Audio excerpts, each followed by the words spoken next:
پتہ ہے قبرستان ایسے لوگوں سے بھرا پڑا ہے جو یہ سمجھتے تھے دنیا ان کے بغیر رک جائے گی، مگر میں نے جیب سے 8,000 نکال کر گورکن کو دیا اور اس سے کہا، ویسی ہی قبر کھودنا جیسے میں نے تمہیں بتائی ہے۔ یہ میرا نمبر ہے اور تم مجھے مس کال دو۔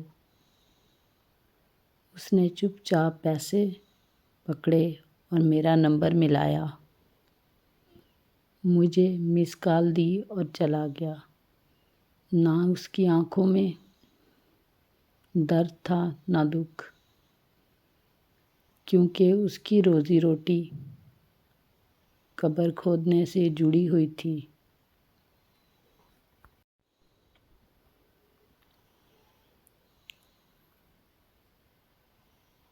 میرے قدم میرا ساتھ نہیں دے رہے تھے، پاؤں لڑکھڑائے اور میں ایک قبر کے سرہانے گر گیا۔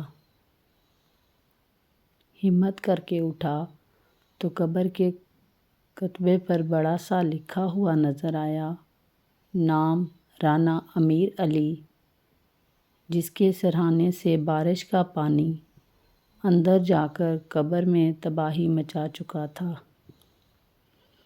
قبر مکمل طور پر بیٹھ چکی تھی۔ 7 فیکٹریوں کا مالک، کروڑوں کی زمین کا مالک مجھے چیخ چیخ کر کہہ رہا تھا، ہادی علی، سنبھل جاؤ، آج تم اپنے دوست کو دفنانے آئے ہو، کل تم خود یہاں ہوگے۔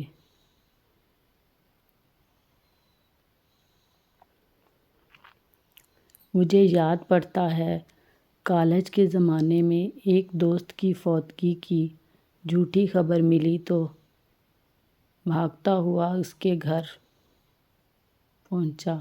اسے زندہ سلامت دیکھ کر آنکھوں میں خوشی سے آنسو آ گئے۔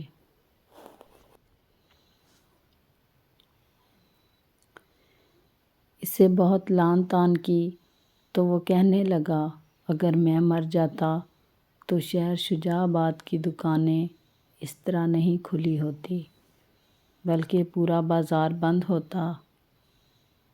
پھر ایک دن ایسا ہوا، میرا وہ دوست فوت ہو گیا۔ شہر کی دکانیں کیا بند ہونی تھی، اس کی اپنے سگے بھائی کی دکان بھی کھلی ہوئی تھی۔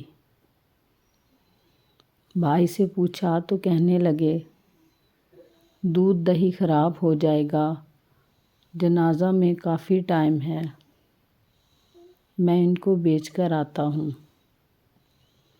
دنیا چلتی رہتی ہے، نہ شہر بند ہوتا ہے نہ کوئی دکان۔